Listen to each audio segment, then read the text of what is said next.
According to his new book, investigative journalist Peter Schweizer reports that thousands of Chinese nationals are trained every year at U.S. flight schools before returning to China to serve in the regime's military. Joining us now to discuss this is Michael Lucci, founder and CEO of State Armor. Michael, good afternoon. So Schweizer says that there are at least 16 flight schools in the U.S.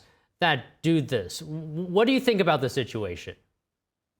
Don, this is insane. We are defining insanity here. We have flight schools that are training the United States Air Force on the front door, and in the back door, they're training China's military. So they're actually training pilots from both sides who might one day see each other in the air in combat, life or death situation. This should be an absolute non-starter. The United States Air Force should come out today and say, if you are training our pilots, you cannot train pilots for the Chinese Communist Party. Anyone training pilots for the Chinese Communist Party should lose all business with the United States Air Force today. And Michael, here's the kicker. Some of these are taxpayer-funded airports in California and Arizona where these Chinese nationals are trained. It's really unbelievable. So the American taxpayer is funding the airports, funding the training centers. China's military is taking advantage of it. And you just mentioned Phoenix, Arizona, where it's called AeroGuard is the flight training program there. This is right next to Luke Air Force Base. That's where we train more F-35 fighter pilots than anywhere else in the world. So Luke Air Force Base is training our most sophisticated pilots on one side of Phoenix. On the other side of Phoenix, you have this company training Chinese Communist Party pilots that will go into the Air Force, into their commercial airlines, but that's going to be one and the same. We need to stop allowing them to exploit our openness, stop allowing our openness and our strength to be sapped by the Chinese Communist Party to turn into their advantage. Okay, Michael, can you paint us a real-world picture of the actual on-the-ground impacts? What are the national security implications of training thousands of future Chinese pilots? There are multiple levels. I actually spoke with a pilot who trains at one of these installations earlier today, the one in Phoenix. He's a private pilot. He said that the air traffic control there has a hard time dealing with all the people who don't speak good English. They speak broken English. So that's one level of security risk. But then the most obvious is these pilots can then fly over near Luke Air Force Base, surveil assets that are extremely important there. We've caught them doing this in multiple places around the country. They're doing this at Whiteman Air Force Base. They're doing this at Barksdale Air Force Base. Exposés are revealing all of that. Well, we're letting them fly all around Luke Air Force Base. Taxpayers are actually funding that. American pilots are training Chinese Communist Party pilots. And then at the end of the day, we're training pilots that they otherwise couldn't train in China to go into their military to one day potentially fight American pilots.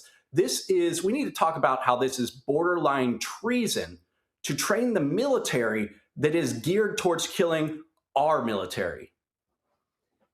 You know, Michael, I would argue there's actually something even worse than what you just described, believe it or not. Let me tell you, there's concern that Western-trained surgeons as well return to China and then carry out the forced organ harvesting, live sometimes, of prisoners of conscience. How do we prevent this? Because, you know, institutions may actually be unintentionally enabling human rights atrocities in China.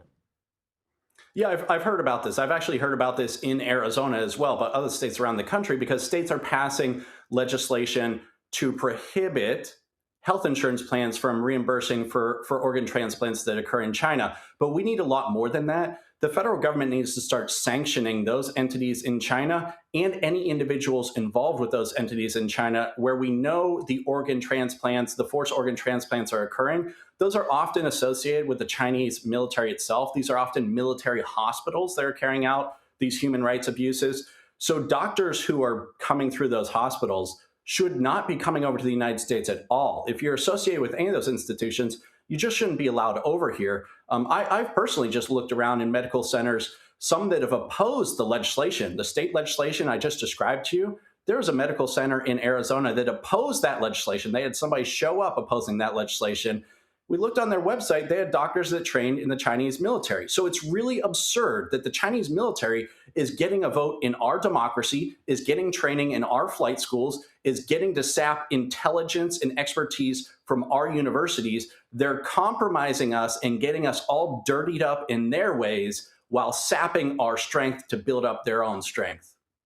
So what is China's end game here? What's the broader strategy? You know, whether we're talking about leveraging student visas, research partnerships, exchange programs, what is it trying to do? They build their strength off of our strength, and then they sow chaos, they sow poison in the United States. A couple easy examples. They obviously sow fentanyl in the United States. It's the number one cause of death of military-aged men in the United States. So they're intentionally killing American men of fighting age. They're the number one cause of that in the United States. So they're sowing chaos. They're sowing poison.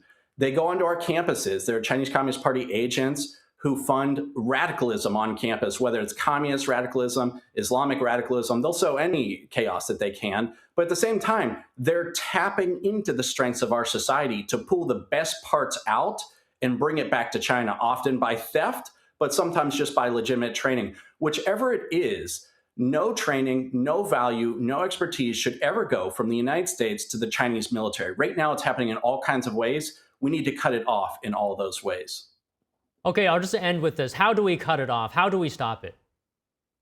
We need to get really serious about counterintelligence at both the state and the federal level.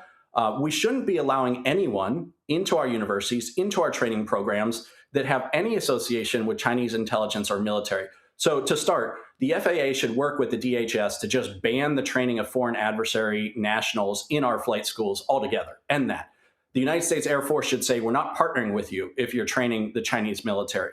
At the state level, we need to be cutting off research partnerships with all thousands of Chinese military entities are partnered with American universities for military research. That all needs to get cut off. So we need to get serious about counterintelligence and then executing against the knowledge of the infiltration of our society. All right, Michael, great comments today. Thank you so much. Thank you, Don.